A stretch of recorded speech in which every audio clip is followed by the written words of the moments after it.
No lo veo. No queríamos dejar entrar al invitado. León, buena tarde. Muy buena tarde, yo los escuché todos. Afortunadamente no hablaron mal de mí. Lo bueno y lo malo, ¿qué? No. León, bienvenido. Pero Felipe estaba contando el origen de esta tertulia. Sí, lo oí completamente. Bueno, sí, entonces nosotros, pues, a pesar, pues todos nosotros éramos políticos, estudiantes muy jóvenes en esa época, políticos, pero estábamos pensando un poco diferente de la política, como estaba diciendo al principio. O sea, la idea de este proyecto de punto de partida era hacer política a través de la cultura, a través de la música, a través de la poesía. Y creamos este espacio en esa época que era la revista Punto de Partida, que logramos conseguir que la universidad nos la financiara y alcanzamos a sacar 5 números. Y creamos un revuelto, ¿no? Yo pienso superaron el cuarto, que era el que siempre, no, todos llegábamos hasta el cuarto número. Ustedes superaron el cuarto y entraron y hicieron pero hicimos trampa, León. Hicimos trampa porque el número 2 no fue 2, sino fue 2-3. Ah, ok. Fue doble. Fue doble. Para que uno lleve 2. Mira, para complementar un poco, el Pillo y León mucho, la vida surge también como es romper en ese momento, en la década de 80, se venía de un manejo panfletario en muchas cosas, y nosotros queremos romper con los tipos para hacer una literaria, pero un tiempo de un pronunciamiento muy se unifica, es teatro, la música, y se unica la poesía y el cuento a través de la revista, pero además incursionamos un poco en el periodismo, diciendo uno neófito en esto, se manejan algunas entrevistas de ellas, incluso la famosa entrevista que le hacemos a Riola Bonilla casi días antes de su asesinato. Entonces, todo eso fue punto de partida, y ese punto de partida fue prácticamente un hito en la universidad, porque era la primera revista hecha por estudiantes, y surgiendo en la universidad. Además, fuimos capaces de descubrir una imprenta que estaba abandonada. La primera revista fue una multilitera, y después ya logramos una imprenta que fue la segunda revista y tercera que se hace ya con la imprenta de Oxford, que la logramos rescatar. Entonces tiene todas las incidencias. Ahora sí sigue, Felipe. Y además de eso hicimos algo que ningún estudiante de esa época hacía, que nos fuimos a buscar al ministro de Educación y hacerle una entrevista. Que eso pues fue como algo totalmente diferente de los estudiantes, porque la verdad, León, y tú debes de saber que en esa época nosotros éramos supremamente radicales, ¿no? Sí. Estas cosas no creíamos para nada en las elecciones. Éramos totalmente optimistas, claro. Entonces, pues te imaginas cuando nosotros comenzamos a romper muchas cosas, sobre todo de la cultura que traía la izquierda en el movimiento estudiantil, pues eso generó de qué hablar, y el movimiento pues tuvo un auge y logró sostenerse, y se creó realmente trascendió más allá de la revista, y creó un movimiento, como lo dice Jairo, donde no solamente hacíamos revista, hicimos literatura. Es más, ahí salieron muy buenos escritores, salieron buenos periodistas como Lucho Celis, y bueno, o sea, que aquí la gente tiene mucho que contar, y políticos incluso que en este momento pues a nivel nacional tienen ya cierto renombre.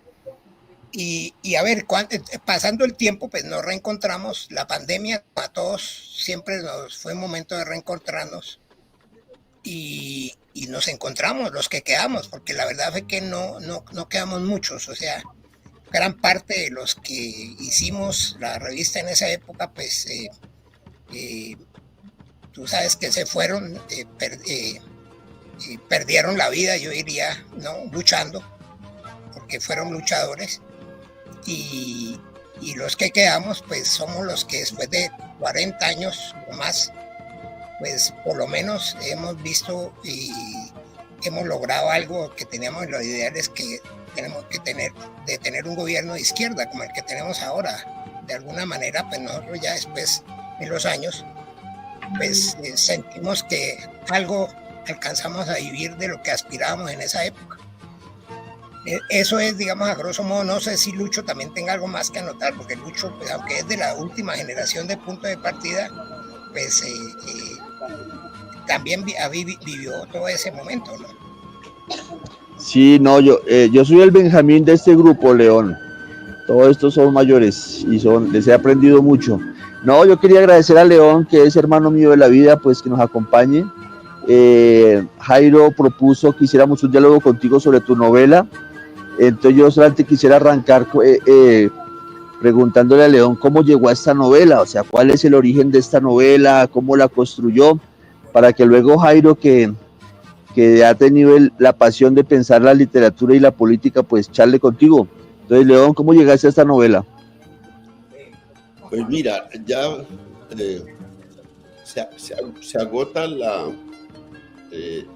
las herramientas académicas, se agotan a veces para mirar ciertas realidades. Ya yo había trabajado todo el tema de la política y de la mafia y la relación entre mafia y política en Colombia, y había llegado a una conclusión muy bárbara, que era que los políticos en Colombia tenían un espíritu mafioso y los mafiosos un espíritu político, y el encuentro de esas dos cosas un poco es la desgracia de Colombia. Es el encuentro entre políticos con espíritu mafioso y mafiosos con espíritu político. Y había pues trabajado tantos años en esas investigaciones y había producido tantos libros desde la ciencia política, desde los conflictos, y se me agotó para entender el tema, y encontré un nuevo camino para tratar de entender lo que ocurría en Colombia, y fue la ficción. Y entonces me puse en esta tarea de escribir una novela con un género que se inventaron en Francia en el siglo XIX y principios del siglo XX, que fue la novela en clave. Eso lo hizo mucho Víctor Hugo, pero que es escribir sobre personajes, incluso personajes vivos, hacer ficción sobre ellos, personajes importantes de la política, y en este caso de la política y de la mafia. Entonces hice una novela en clave para tratar de entender esa relación entre políticos y mafiosos en Colombia, y escribí La sombra del presidente, contando incluso cosas que yo había hecho investigación académica, había hecho investigación periodística, y a veces me contaban cosas la gente que yo no podía, que me decían, pues, doctor Valencia, le encuentro estas cosas, pero si usted me cita o usted dice que yo las dije, pues yo salgo a desmentirlo. Incluso campesinos que me decían, oiga, don León, usted puede contar estas cosas, pero pues no me puede mencionar y me puede decir quién la contó, y tiene que ver, porque pues yo me meto en problemas muy grandes y tal. Entonces utilicé esto que me encontré en la novela francesa, de novela en clave, y hice esta novela, La sombra del presidente, que me ha resultado como pues muy extraña, porque luego se parece mucho a la realidad que está pasando ahora en los juicios que se están iniciando o que están concluyendo algunos a mafiosos y a políticos. Entonces eso fue y claro, pues es casi un género no explotado en Colombia, pero era un género, pues eso ya perdió vigencia en el mundo, pero fue un género muy utilizado en Francia, y es un género encantador, de hablar de la realidad y de los personajes, convirtiéndolo en personajes de ficción. León, voy a entrar a hacerte una serie de preguntas casi capciosas, en cierta medida me vas a perdonar, pero es una forma de ingresar. Cuando uno enfrenta en la tarea de escribir una novela, un cuento, y comienza a pensar en los personajes, obligatoriamente esos personajes, su nombre, el nombre que uno escoge para esos personajes van ligados a algo o a alguien. Y esos nombres tienen una determinación en el transcurso del libro. Yo encuentro tres nombres sobre los cuales gira tu novela, que es Gregorio Echeverri, Juan Pablo Monsalve y Comandante Londoño. ¿Cómo llegas a esos personajes? ¿Cómo llegas a esos? No es casual, pienso yo. Tú llegas a pensar bien. Yo digo, ¿cómo pienso mi personaje? Yo creo que García Márquez, cuando decidió hablar de Aurelio Buendía, tuvo que pensarlo mucho para darle ese nombre a Aurelio Buendía. Así, cada personaje tiene un nombre que tiene una razón y una función de lo más intrínseco de uno. Háblanos un poco de esos personajes, León. Pues Gregorio Echeverri, pues es un nombre muy paisa. Echeverri, eso es un nombre además de origen, ese apellido es de origen, como muchos de ellos son vascos. Echeverri, Chavarría, Aristizábal, todo eso es paisa. Entonces es un nombre muy paisa. Y don Gregorio, pues Gregorio es un nombre muy paisa porque es un nombre de santo, que además se ponen todo San Gregorio, aquí en Antioquia se ponían todo eso. Y algunos personajes son muy paisas y otros personajes son costeños. Por ejemplo, el mafioso más importante ahí, que es Ferraro o Rojano, es costeño y tiene origen italiano, su familia. Entonces, también era, realmente la relación entre dos culturas que de alguna manera, digamos, fueron protagonistas de la última espiral mafiosa y política, que fue, bueno, paramilitares y políticos, y eso era, pues, el protagonismo de ellos fue muy en el norte, de la franja, digamos, de Caldas hacia el norte, y era ese como el sentido. Para escogerlos, pues sí, uno, como dicen, uno escoge los personajes primero con una carga cultural muy fuerte, y ahonda en eso en la propia novela. Se van también.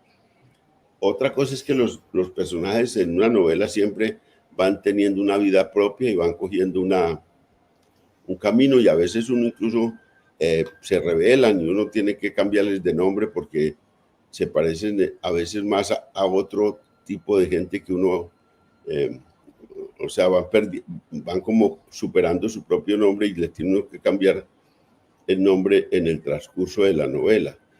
Eso pues me ha ocurrido a mí con las novelas, y ha sido una experimentación muy especial. Ese Gregorio Echeverri, que es un personaje realmente muy anclado en una cultura paisa, pues aspiraba yo a que tuviera, digamos, a que reflejara bien ese mundo.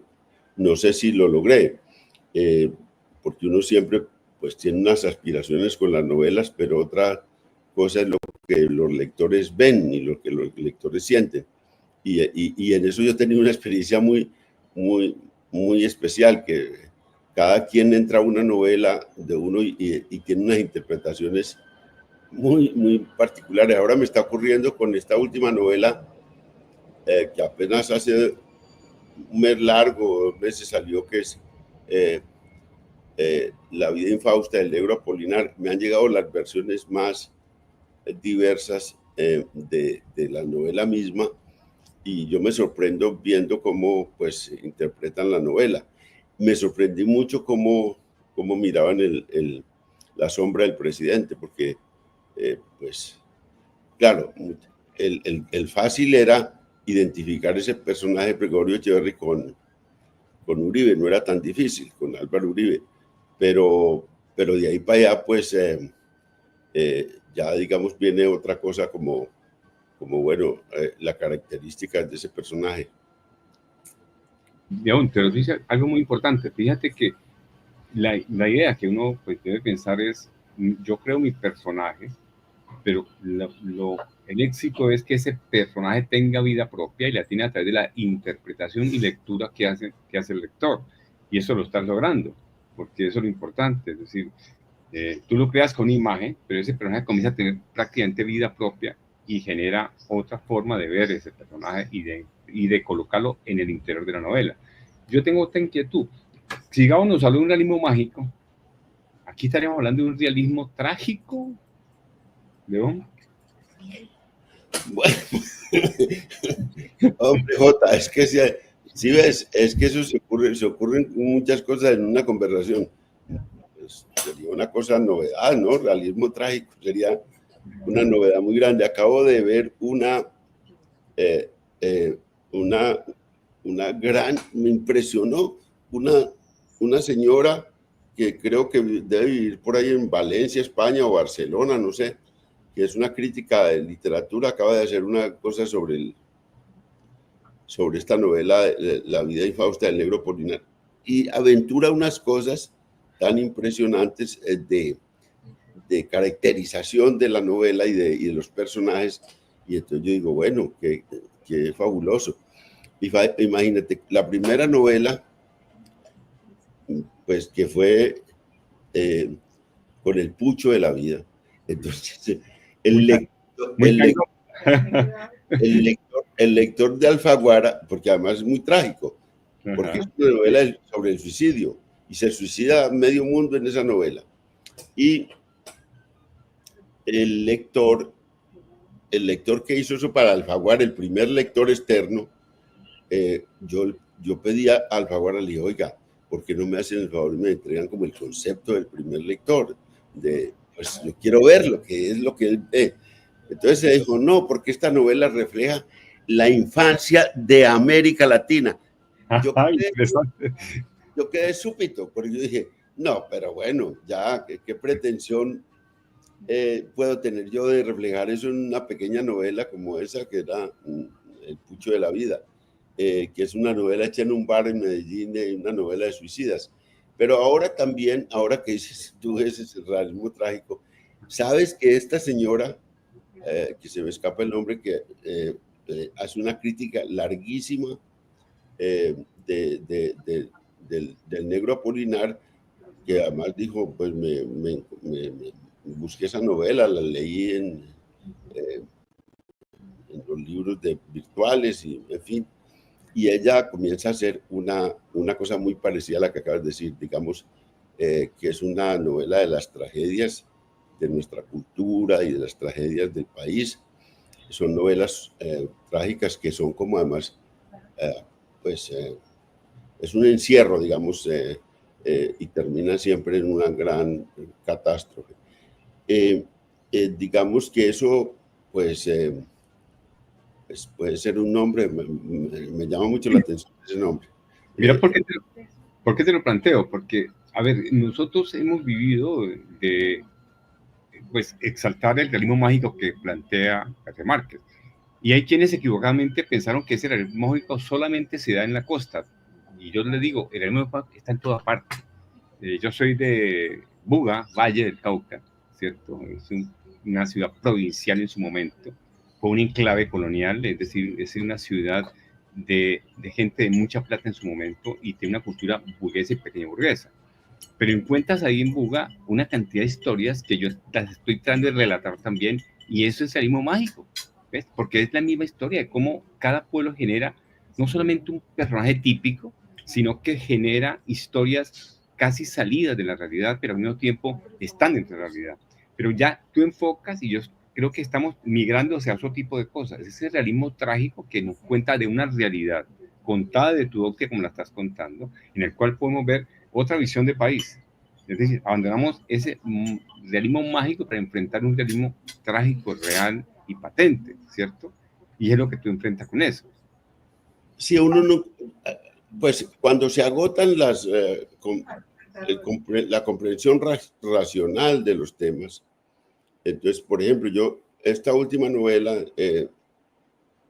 de La idea infausta del negro Apolinar, yo no tenía herramientas, digamos, ni antropológicas, porque para acercarme a la raza negra, ni sociológicas. Entonces, como no tenía eso, y yo quería escribir sobre los negros, una raza que admiro impresionante, me parece que, y una raza negada, olvidada, una raza en Colombia impresionante, como se ha negado ella, se negó todo.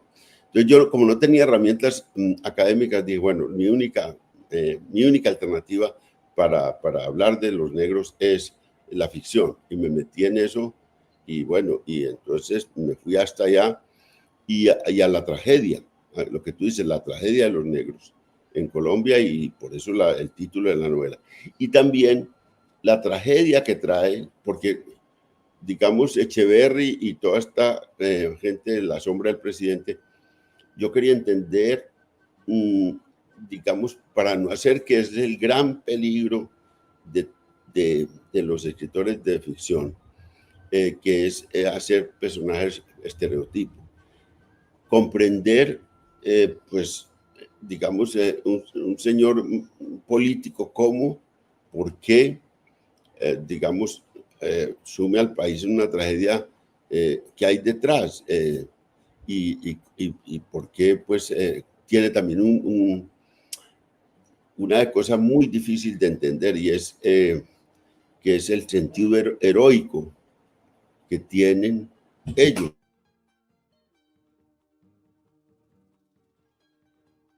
Que lo hacen en favor de la patria, para salvar la patria, y están absolutamente convencidos. No es una frase cínica, no es que ellos inventen, oiga, voy a inventar esto para protegerme, para hacer cosas horribles a nombre de eso. No es que se lo inventan, es que se lo creen, es que creen, tienen esa cosa heroica, y hasta que no... y lo que teníamos también los de izquierda y la guerrilla, pues nosotros teníamos un sentido heroico, y ese sentido heroico era, vamos a cambiar el país, necesitamos las armas y vamos a hacer muchas cosas, y nos protegíamos en eso, pues también con ese sentido heroico. La izquierda empezó a declinar el sentido heroico hace ya muchos años, y eso yo creo que es lo que lo está salvando y la está poniendo en una condición de reconciliación. En cambio, la derecha no ha declinado esa condición heroica. Esa condición heroica es la que yo trato de mostrar en La sombra del presidente, porque un señor presidente mafioso, vinculado a la mafia, pues defiende hasta el último momento. Es que en La sombra del presidente, el último diálogo esto es una novela hecha antes, mucho antes de lo que está pasando, pero aquí estamos digamos, en las dos páginas en la página final, dos páginas finales del libro, pues se hace un diálogo impresionante entre el político Echeverry y el mafioso Rojano, pues, que es al final el nombre colombiano, y esas cosas, ese diálogo que se hace a lo último, pues, no sé, puedo leer un poco para que se vea en lo que termina esta novela de La sombra del presidente. Dice, es una ironía, otra vez se salió con la suya la élite bogotana, de la que usted dice, saluda sin ganas y habla sin pasión. Eso le está diciendo Rojano, o Ferraro, como es el nombre italiano. Ocurrió lo mismo en el tramo final del siglo XIX. Rafael Núñez, cartagenero, apasionado, iconoclasta, enfrentado al Papa durante varios años por un concubinato manifiesto, hizo el gasto, se ganó el pueblo por un liderazgo nacional indiscutible, ganó una y otra vez la presidencia, y atrás, callado, sin ganas, sin la pasión de los caribeños, Miguel Antonio Caro redactó entera y a su amaño la Constitución de 1886, que ni siquiera pudo firmar Núñez. Caro era el poder real y se lo entregó a los conservadores por más de 40 años. En esta ocasión usted, Echeverry, le dice Rojano, se apoyó en los paisas y en los costeños para desatar una enorme violencia y ascender al poder, después me traicionó a mí y a los costeños, políticos o mafiosos. Terminamos extraditados. Gobernó un tiempo, eso sí, con los paisas. Esa fue su recompensa. Pero al final, un político bogotano, sin la prosa perfecta de Caro, pero igual de frío y calculador, terminó ganando la partida. No son nada graciosas esas paradojas, Echeverry. Los paisas, Londoño y usted, metieron a los costeños en un laberinto de violencias. Esa no era la historia de los costeños. Su participación en las guerras era marginal, simbólica si se quiere. Fíjese en las imágenes de 100 años de soledad y en las del coronel no tiene quien le escriba. Aureliano vendía haciendo y deshaciendo pescaditos de oro en el ocaso de sus días y un coronel esperando su pensión en la hora final de la existencia. Le creímos, presidente, pero usted nos engañó y después los bogotanos lo engañaron a usted. Echeverri se inclinó hacia Ferraro y le dijo: consorna, tiene razón, yo sé más que usted de las cosas de la política.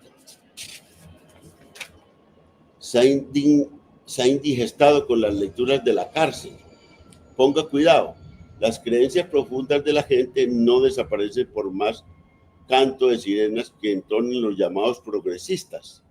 Vaya a los templos evangélicos para que vea cómo crece su feligresía y después haga el ejercicio de examinar la votación que obtuvieron o que obtienen. Se sorprenderá, crecen al mismo ritmo de los fieles y los seguidores políticos de los partidos que han creado.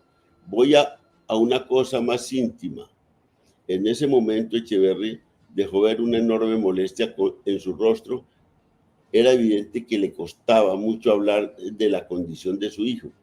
Alberto, mi hijo gay, tan rebelde, aún hoy después de tanto alboroto con la diversidad sexual, esconde su condición porque desearía no ser lo que es. He leído también que reconocidos homosexuales les aconsejan a las parejas políticas de su cuerda que no hagan las demostraciones escandalosas de su afecto en público porque ofenden la sensibilidad de la gente. Bueno, ahí sigue para decir que están en el diálogo final Ferraro o Rojano con Echeverri y están hablando de la política, decir, bueno, señor, usted nos cogió a todos, nos traicionó, nos extraditó, bueno, y ahora usted está ante el tribunal de la historia y usted le va a ir muy mal, pues porque ahí eso termina en una frase porque le dice a Ferraro a lo último, dice, porque le echa unos cuentos a Echeverri de que el mundo no va a cambiar, que finalmente van a volver a elegir a los mismos y que van a volver a la derecha y que los progresistas, eso es una cosa de momento. Esta novela es escrita a finales del 19, o sea, hace 6 años, 7 años. Pero León, pero hay un tinte premonitorio allí. Entonces, como Echeverri le dice que no, que la cosa van a volver a su lado, entonces Ferraro le dice, esas sí que son ilusiones, presidente. Dijo Ferraro, su tiempo ya pasó, ahora está ante el tribunal de la historia y muy pronto estará ante el tribunal de Dios. En el primero no le está yendo muy bien y en el segundo no sé, ese mundo es impenetrable para mí.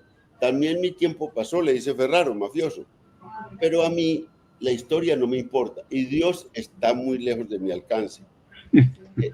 Ese es el diálogo entre el mafioso y diciéndole, usted está allá ante el tribunal de la historia y no le está yendo muy bien. Y bueno, y después será el tribunal de Dios. A mí yo no sé cómo será eso, pero es un diálogo que premonitorio. Para hoy, a mí me sorprende. Premonitorio, claro. Pero fíjate, León, tú hablas haces una punta interesante frente al concepto de heroísmo que se manejó y que lo ha manejado. Y yo le agrego otra cosa, el criterio mesiánico que le dieron a ciertos personajes. Entonces, claro. Ese mesianismo que todavía muchos tienen, ¿no? En él, de hecho, en ese personaje, y lo estás viendo ahora, que los mesías, como todos, terminan siendo crucificados al final. Es decir, hay un derrumbe del Mesías, hay un auge del Mesías y después un derrumbe. Y yo pienso que esos Mesías están llegando a ese punto de declive, ¿no? ¿Sí? Y eso que tú estás escribiendo, esa parte, míralo como está marcando premonitoriamente lo que estamos viviendo ahora, ¿no? Que eso es lo interesante. Estamos en ese mundo, en ese final de la novela estamos hoy. O sea, todos están, los diálogos además parecen calcados.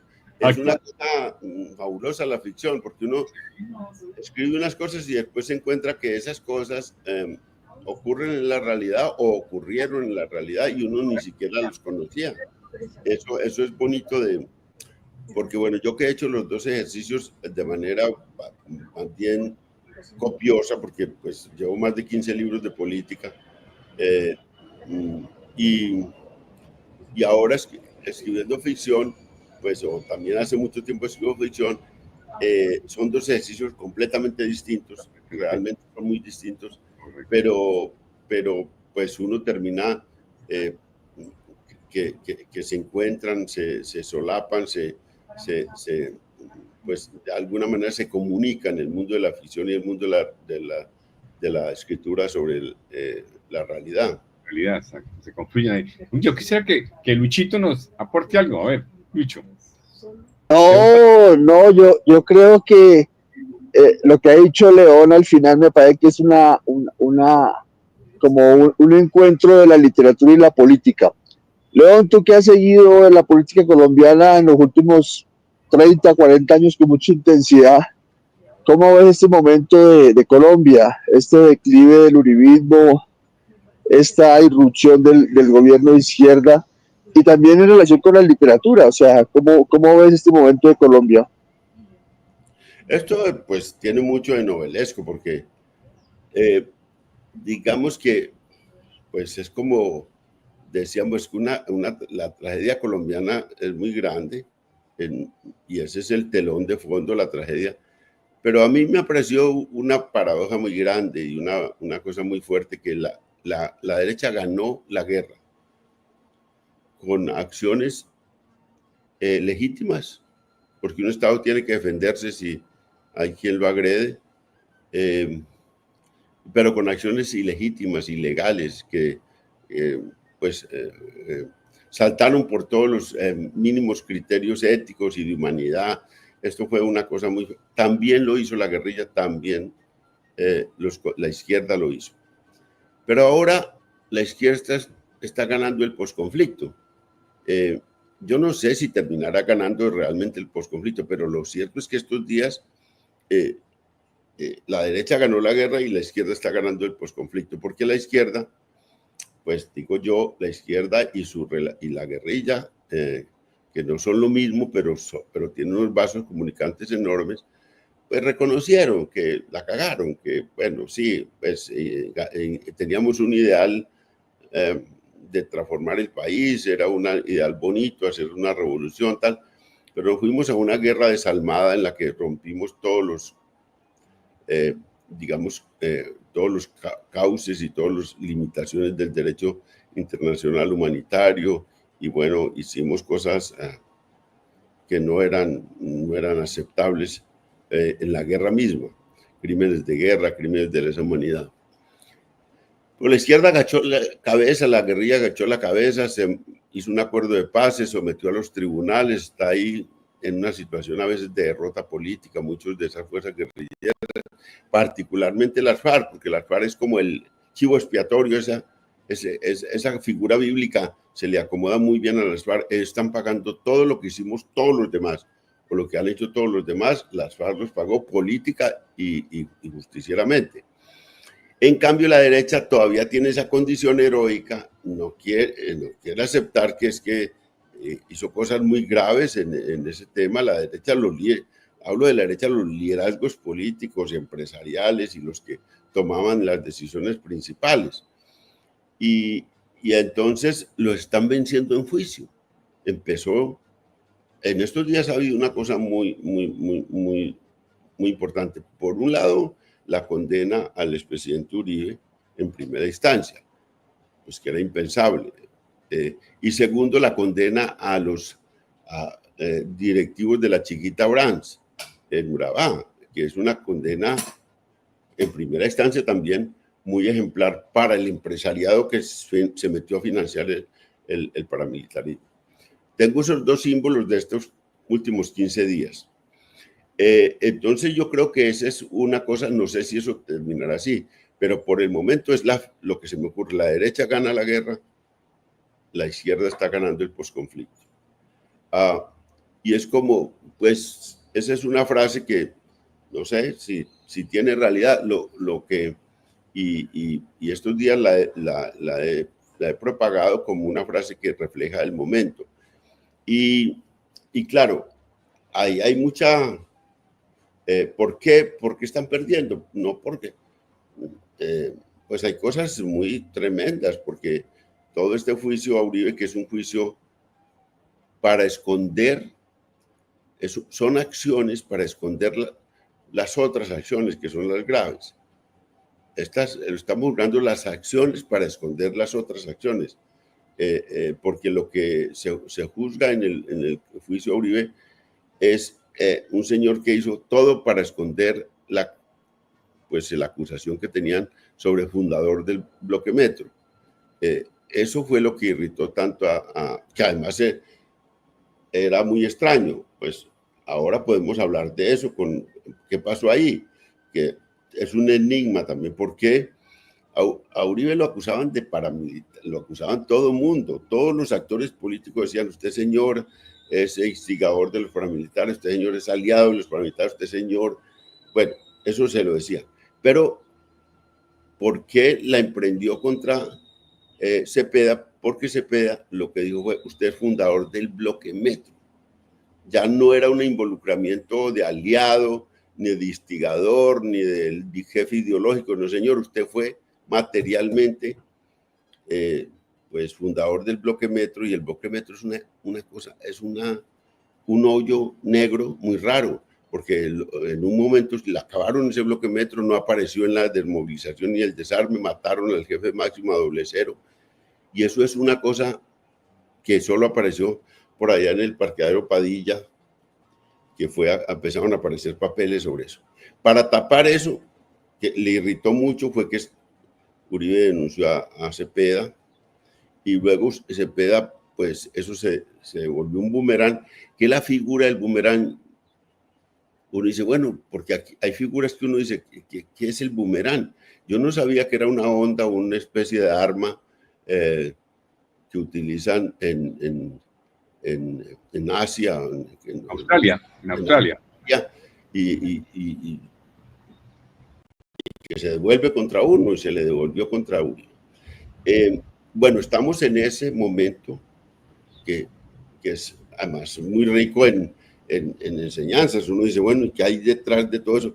¿Por qué un Monsalve? Que además, yo porque tengo unos apellidos Monsalve al son de nada, porque Monsalve, un campesino ignorante, un campesino que crece en una finca, es el único. Mira, a Uribe le han tendido todos, él le ha tendido trampas a todo el mundo, pero todo el mundo le ha tendido trampas a Uribe. Nadie lo ha podido cazar, nadie. Un campesino le tiende una trampa y lo caza en la trampa. Es rarísimo todo eso, es muy raro. Monsalve, ¿quién es Monsalve? Yo quiero saber quién es ese señor ese campesino tan extraño y tan espectacular. ¿Cómo llega? Le tiende una trampa que que además es una copia igualita de la trampa, pero más sofisticada, de la trampa que le había entendido a Velázquez. Porque no sé si ustedes saben, pero es que a Iván Velázquez lo llevaron a una oficina de abogados, eso lo supe yo por un abogado de esa oficina, y a Tasmania tenía en su cuerpo micrófonos para el momento, y entonces él llegó y le dice a Velázquez, señor, es que pues empezaron a hablar, y dijo, yo vengo dice Velázquez, pues cuénteme a ver qué sabe usted de la parapolítica, de los parlamentarios. Dijo, no, yo lo que quiero, le dice Tasmania, yo que quiero es hablar de Uribe. Y entonces el señor Velázquez le dice, no, es que yo no estoy investigando al presidente, Entonces, eso no es lo que yo vengo a hacer. Y lo dice no por que hubiera descubierto que el otro tenía micrófonos, no, por pura rectitud. Simplemente dijo, no, es que esa no es mi misión. Yo vengo a investigar los parlamentarios. Cuando él insiste y este se niega, se cae toda la trampa. Entonces retiran a Tasmania del escenario porque no pueden grabarlo diciendo, cuénteme entonces lo de Uribe, oiga, cuénteme lo del presidente. No tienen la manera y entonces van con Tasmania y escriben una carta que le escriba para que Tasmania la firme y se la traigan al presidente Uribe, porque ya no tenían grabación y ya eso se convierte en una prueba que es la palabra de Tasmania contra la palabra de Velázquez. Pues el señor Monsalve le hace la misma trampa, pero más sofisticada a Uribe, y es que cita a los abogados de Uribe a la cárcel y dice uno, yo porque lo cita con el engaño de que va a hablar de Cepeda, y ya con un reloj lo graba, y esa es la prueba reina de la señora jueza. Esa es la prueba que acepta como prueba reina, es que la víctima tiene derecho a grabar al victimario. Y en los alegatos dice eso la señora. Hablo de todas cosas porque son la novedad de que un campesino le tiende la trampa a un señor que nadie lo ha podido cazar en una trampa, y ese lo caza en una trampa utilizando las mismas armas de él, y no se sabe. Eso para mí es novelesco. Eso es novelesco. Mira, León. James Bond, sí. Agente 007, la cosa más verdad. Con un reloj, además. Fíjate esto, León. Si nosotros miramos, la historia tiene cosas muy increíbles. ¿Cómo termina Uribe por algo tan simple como ese delito tan simple aparentemente, cuando tiene otros de mayor carga jurídica que están todavía allí? Pero recuerden el caso de Al Capone en Estados Unidos. El gran mafioso nunca cae por mafia, cae por impuestos, imagínate, ¿cierto? Y él es condenado por impuestos. Pero voy a este punto. Bueno, yo fui fiscal durante 22 años, León, fiscal especializado, fui fiscal regional, comencé como sin rostro en esa época, entonces manejamos todo el tema y manejamos el sistema acusatorio. Ese juicio, lo importante del juicio fue que fue muy pedagógico para muchas personas. Además de mostrar cómo era un proceso, mostró a una persona sentada en el banquillo que era tan importante y tan poderosa, reducido al poder de la justicia, al poder de la juez. Cuando la juez le decía se calla, ¿cierto? Y tenía ese poder tan grande y lo mostró en eso. Las pruebas reinas fueron muy importantes, dos cosas. El tema del teléfono, la interceptación telefónica, también fue válida, que fue lo que ellos también pidieron mucho para que no se validara, argumentando que era una ilicitud de la prueba. Y en eso, como fiscales, conocemos un tema que se trajo de la jurisdicción americana o el derecho americano, que es el plain view o plena vista, o también llamado el descubrimiento inevitable, porque lo que dicen es, a pesar de que supuestamente no se intersecta, dio la oportunidad para que a través de eso se descubriera la famosa frase prosiga, doctor Diego. Entonces el juicio tiene una cantidad de connotaciones.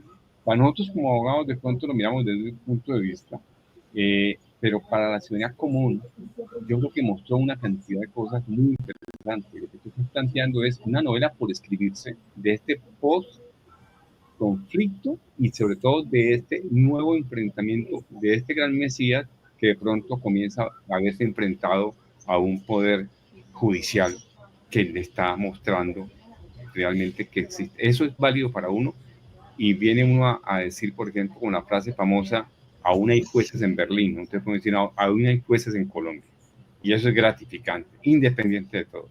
Pero está por escribirse, León. Eso pienso que es importante tomarlo en cuenta, ¿ves?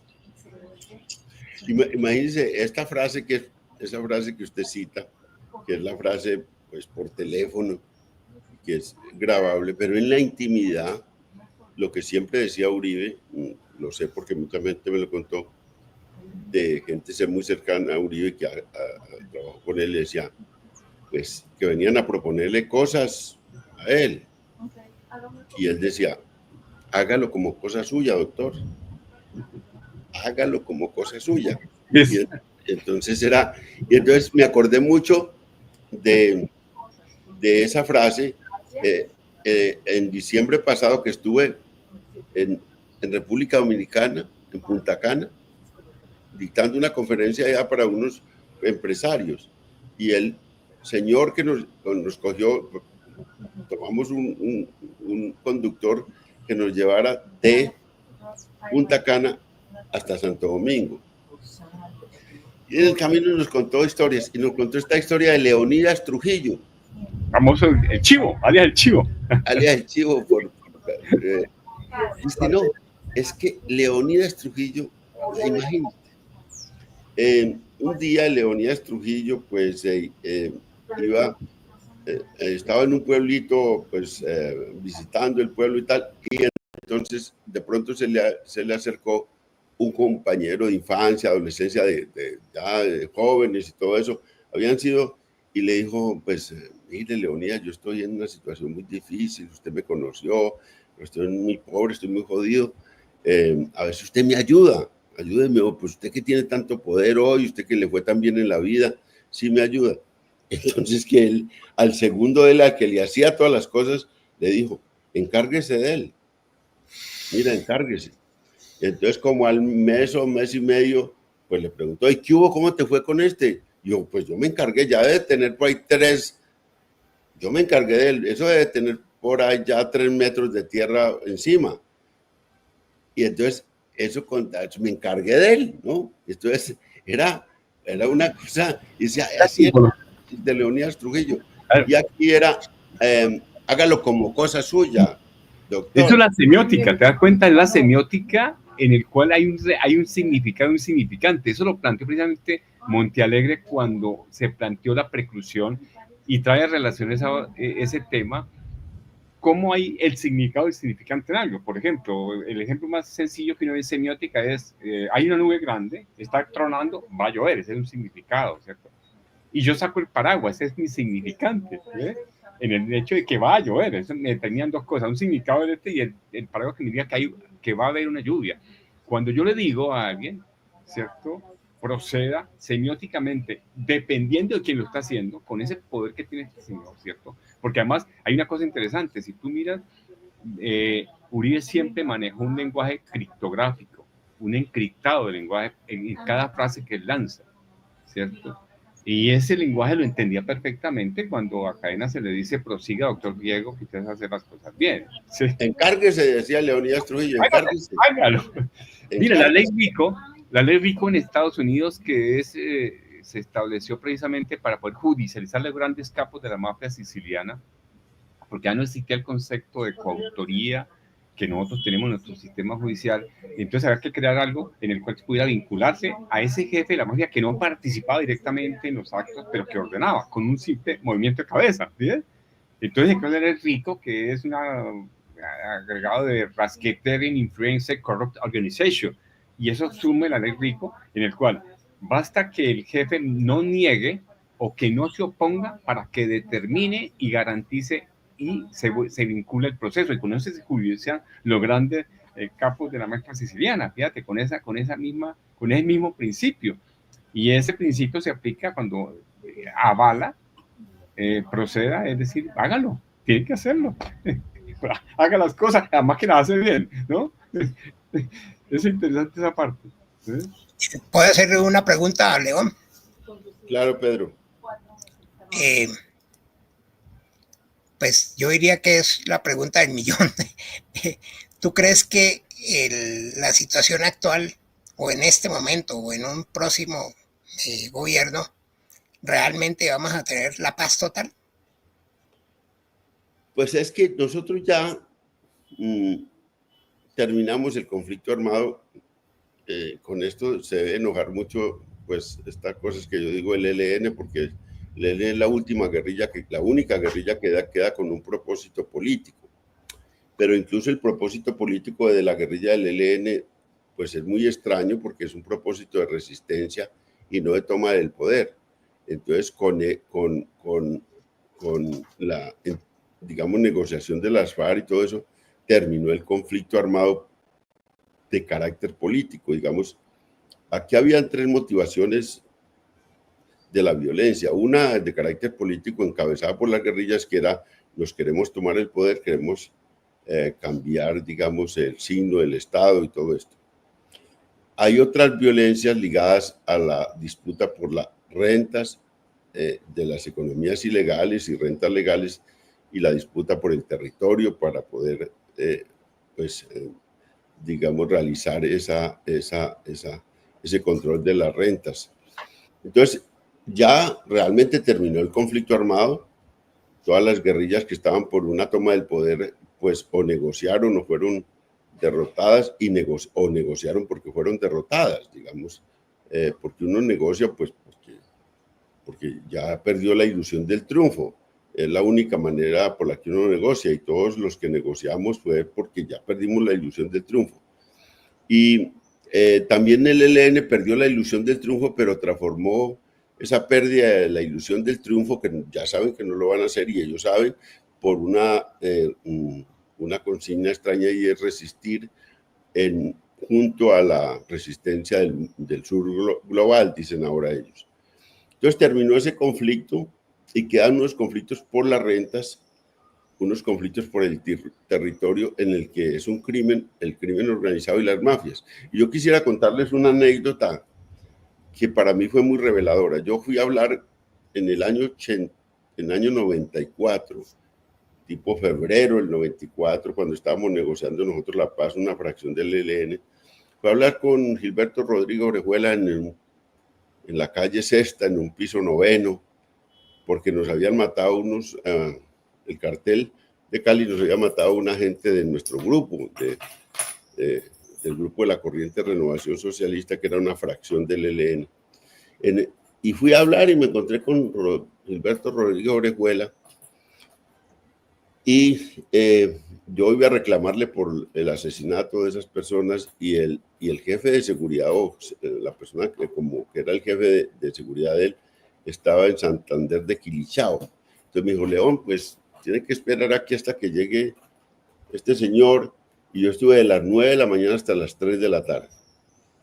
En eso él habló como con 13 senadores, estaban discutiendo una ley en el Congreso que favorecía o perjudicaba a los mafiosos, y él salía de allá que era con un poco de teléfonos y altavoces, salía y ponía conversación ahí mientras tanto. Y entonces dijo: mire, León, la guerrilla y nosotros somos muy distintos. Ustedes pues están por tumbar el Estado y acabar con el régimen político, por todas esas cosas. Nosotros no. Ustedes pueden tener todo en la ilegalidad. Ustedes ya tienen una economía paralela, ilegal, y compran armas en el mercado ilegal y consiguen los dólares para comprar las armas y para atacar al Estado y para sostenerse.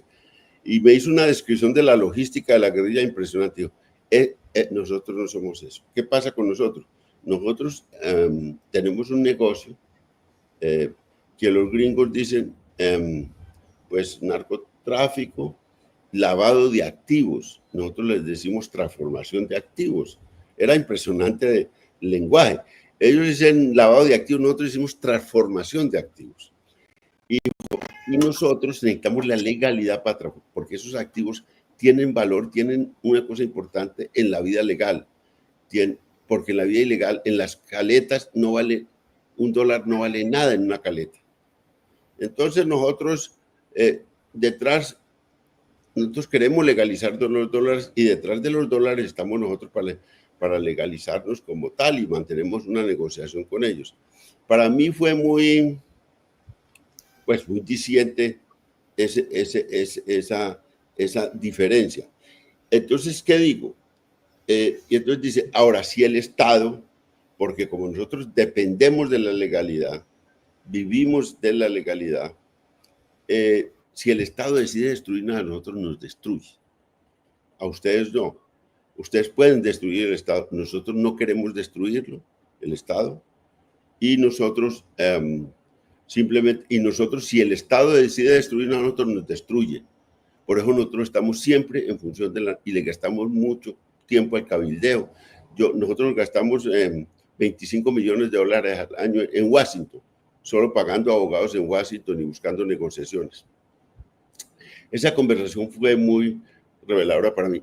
¿En qué estamos hoy? Estamos frente al crimen organizado. Lucho sabe que él es apasionado de la negociación con el ELN y eso tenemos que negociarlo. Pero ya no es negociar con una guerrilla que va a tumbar el gobierno. Es negociar con una guerrilla que está en una resistencia y ojalá se avengan a una negociación. Pero sí un acuerdo en la sociedad colombiana, en un acuerdo nacional entre los distintos partidos, y hay un acuerdo sincero para destruir, doblegar el narcotráfico, doblegar las economías y el crimen organizado, lo doblegan, sincero, de verdad. Eso es lo que falta. Yo pienso que eso. Ahora, ¿por qué no se da eso? Porque el nexo entre economías legales y ilegales es muy fuerte, entre política y mafiosos es muy fuerte, y romper eso es el gran tema de la cosa. Pero yo ya creo que la paz total está lograda, pues imagínense. Nosotros teníamos, termino con esta cifra porque ya creo que nos tenemos que ir. Nosotros al comenzar el siglo, ¿qué teníamos? Teníamos 70,000 ilegales en armas. Eran 34,000 que se desmovilizaron de las autodefensas, 20,000 que creció la guerrilla de las FARC entre el 98 y el 2002.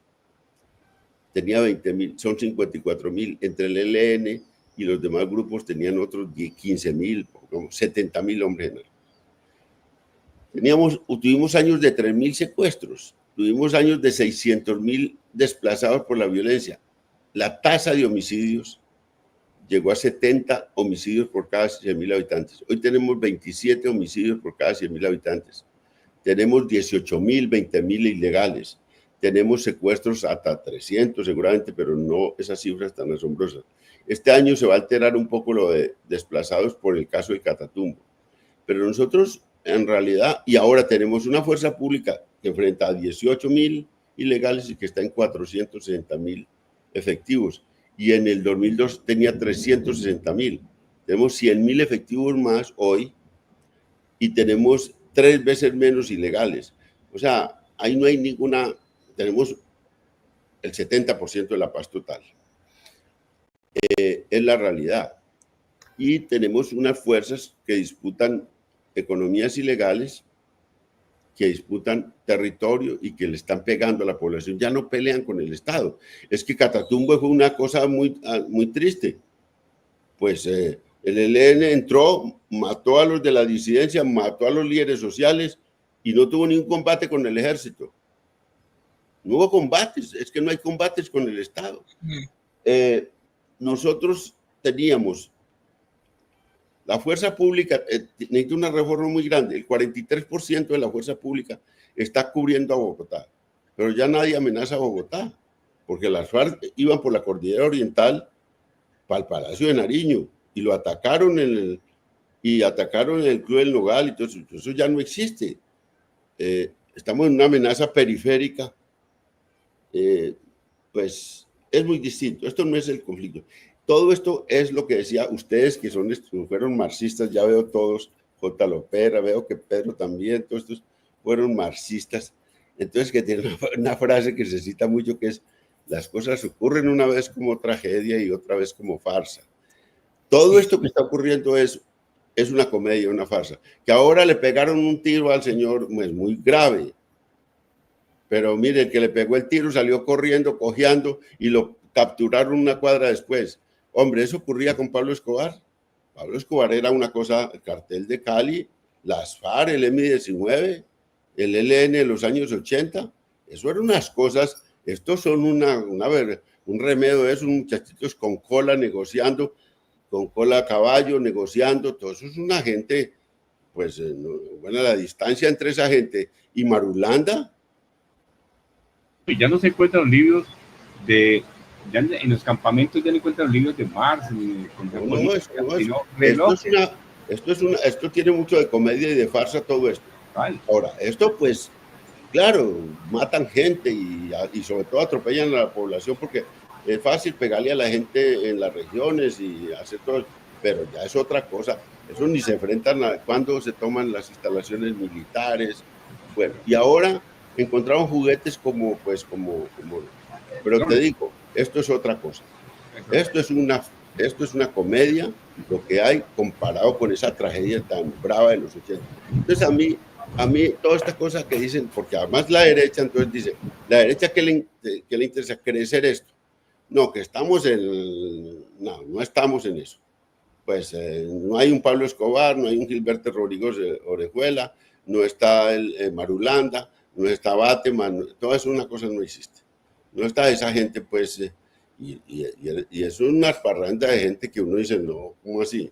Entonces todos se llaman, además ya tienen todos los, ya no son, no tienen ni siquiera unos nombres, pues, ni unos seudónimos, sino que es, pues, todos esos son unos, ya, incluso todos los alias son alias de mafioso puro y de pequeño ratero y de toda esa cosa. Entonces es muy distinto, digo yo, dentro de un lenguaje pues muy raro y optimista.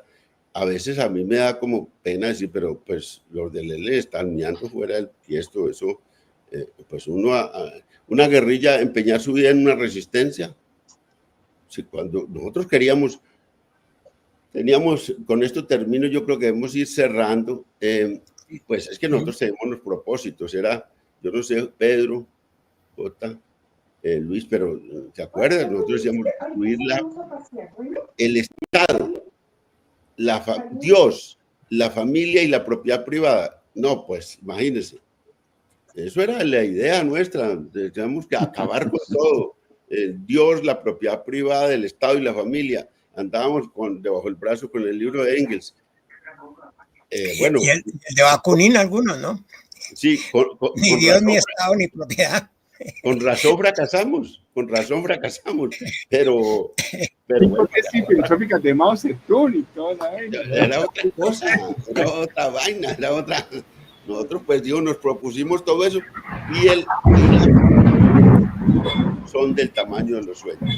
Nosotros tenemos grandes frustraciones y somos unos derrotados, pero como unos derrotados con dignidad, porque nos propusimos otros dijimos, nos derrotaron, pero nos propusimos todas tan grandes que merecíamos la derrota.